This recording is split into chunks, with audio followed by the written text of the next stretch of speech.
on, Sci Guys? We're making rock candy.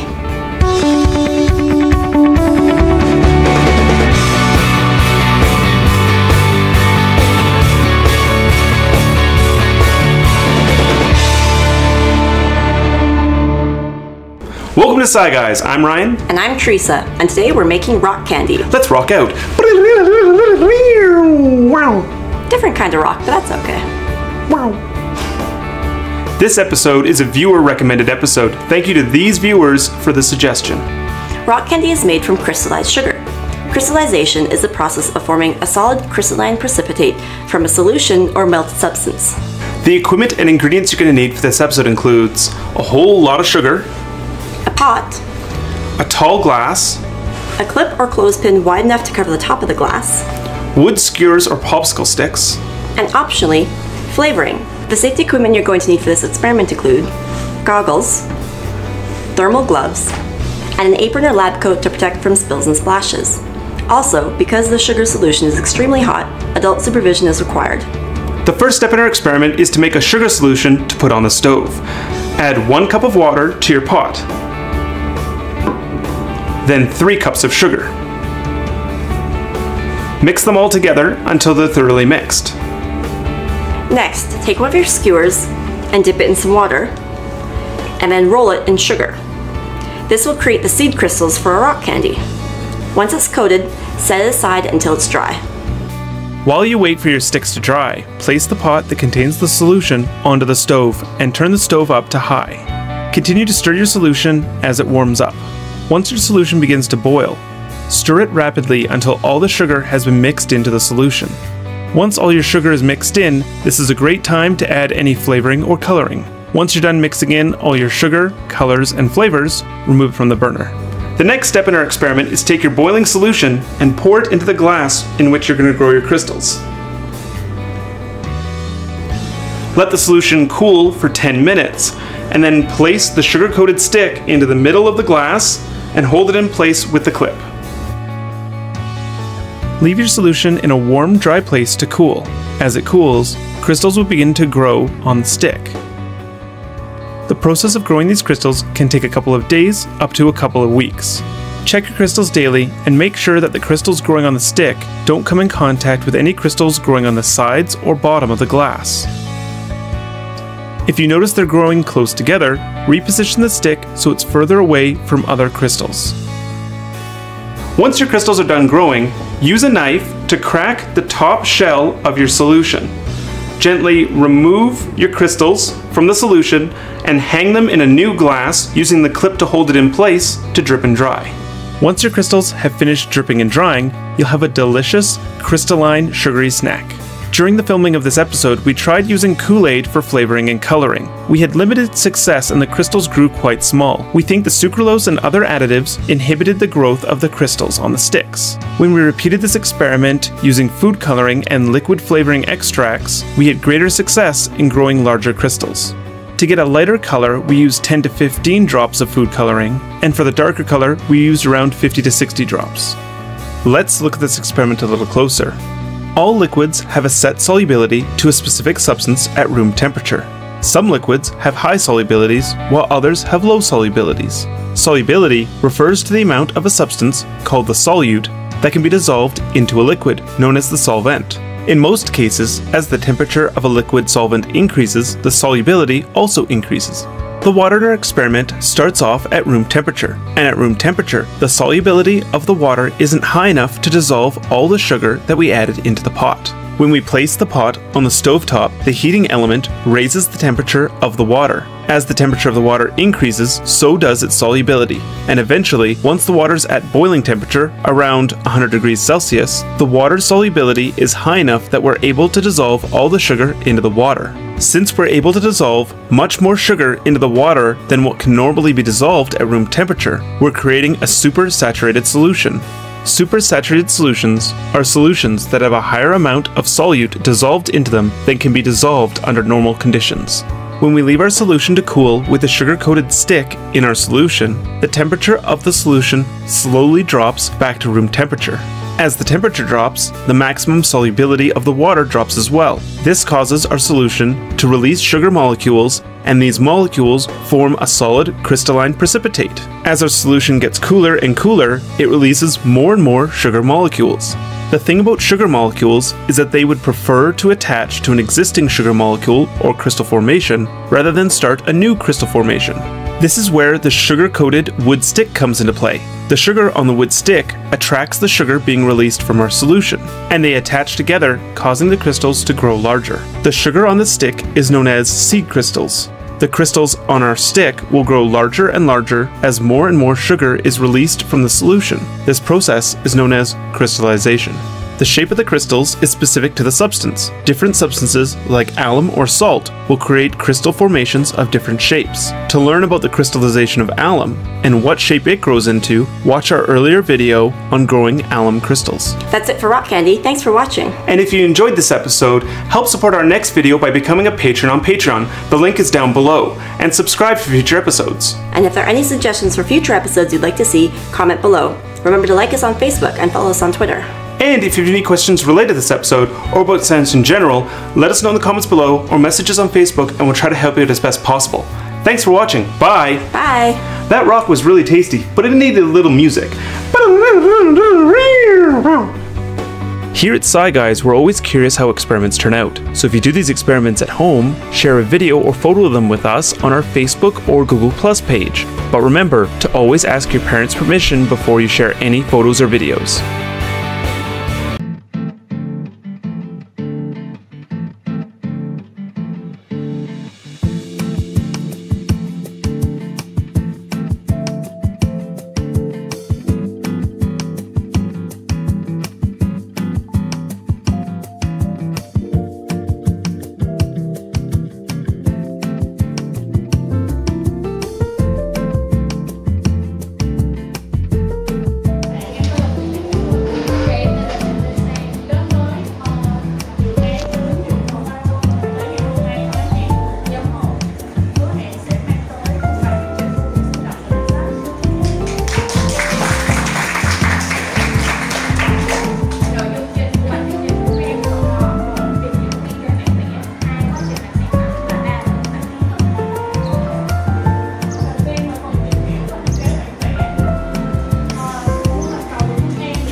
Xin kính chào quý thầy cô và ban tổ chức cuộc thi thiết kế ứng dụng bài giảng STEM lần thứ 5 năm 2025. Trong video này, tôi sẽ giới thiệu về sản phẩm dự thi với chủ đề siêu đầu bếp Excel từ nguyên liệu thành món ngon với bản tính. Các nội dung chính bao gồm sản phẩm mô hình, các học cụ gắn với chủ đề, nội dung bài giảng chính và hướng dẫn tạo sản phẩm bằng phần mềm Excel, một công cụ quen thuộc nhưng rất mạnh mẽ nếu được khai thác đúng cách. Sản phẩm mô hình của chúng tôi là bảng gợi ý món ăn từ nguyên liệu có sẵn. Với bản tính Excel, học sinh có thể nhập nguyên liệu hiện có, hệ thống sẽ lọc ra những món ăn phù hợp, hiển thị chỉ số calo kèm theo biểu đồ trực quan để ra lựa chọn hợp lý cho bữa ăn hàng ngày.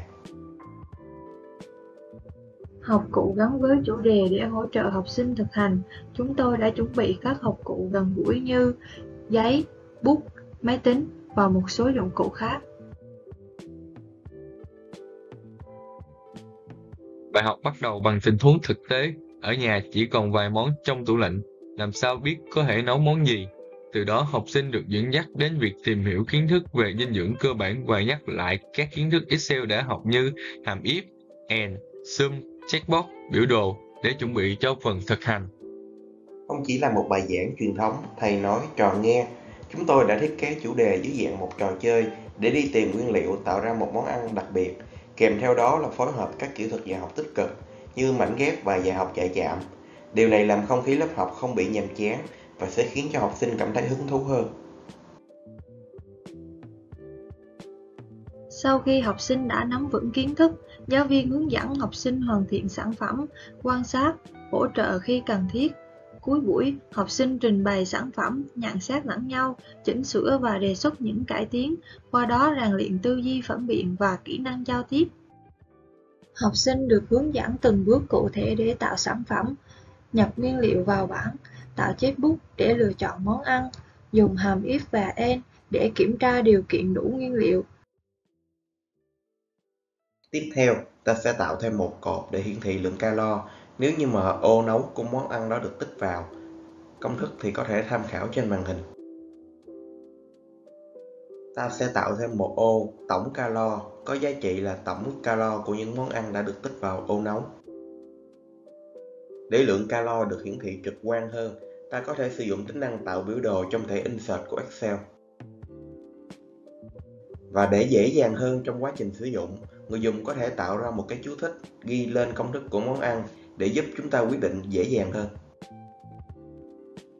Người dùng lần lượt thực hiện các thao tác như trong màn hình để tạo ra chú thích về công thức của món ăn. Và cuối cùng nhưng cũng không kém phần quan trọng, đó chính là bước định dạng lại bảng, để cho bảng gợi ý món ăn từ nguyên liệu có sẵn có thể đẹp mắt hơn, trực quan hơn và thu hút người dùng hơn. Với cách làm này, học sinh không chỉ ứng dụng công nghệ mà còn hiểu hơn về khoa học dinh dưỡng, tư duy logic và thẩm mỹ trình bày, đúng với tinh thần STEM. Đây là sản phẩm bảng gợi ý món ăn từ nguyên liệu có sẵn hoàn chỉnh. Thao tác của người dùng lúc này đơn giản, chỉ là bấm vào dấu X những nguyên liệu mà họ có sẵn.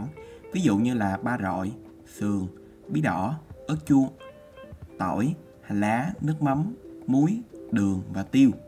Thì sau khi người dùng làm như vậy, máy sẽ trả ra cho chúng ta danh sách những cái món mà có đủ nguyên liệu. Ở đây là cụ thể nó sẽ xanh lên. Người dùng có thể bấm vào tên của món ăn để coi công thức của cái món đó như thế nào. Cuối cùng người dùng quyết định nấu cái món. Giả sử ở đây là tôi nấu món sườn xào chua ngọt. Món canh của tôi sẽ là canh bí đỏ thịt bằm. Thì cột calo sẽ nhảy lên tương ứng. Và ở bên biểu đồ tương quan, chỉ số calo cần thiết mỗi ngày cũng sẽ nhảy lên tương ứng, để người dùng có thể so sánh dễ dàng hơn. Trên đây là phần giới thiệu bài giảng STEM của chúng tôi với chủ đề siêu đầu bếp Excel từ nguyên liệu thành món ngon với bản tính. Bài học không chỉ giúp học sinh vận dụng kiến thức tin học vào thực tiễn mà còn rèn luyện tư duy logic, khả năng giải quyết vấn đề và nâng cao ý thức chăm sóc sức khỏe bản thân. Hy vọng sản phẩm sẽ mang đến một góc nhìn mới mẻ, sáng tạo và truyền cảm hứng cho thầy cô trong công cuộc đổi mới phương pháp giảng dạy theo hướng tích hợp. Xin trân trọng cảm ơn quý thầy cô và ban tổ chức đã lắng nghe.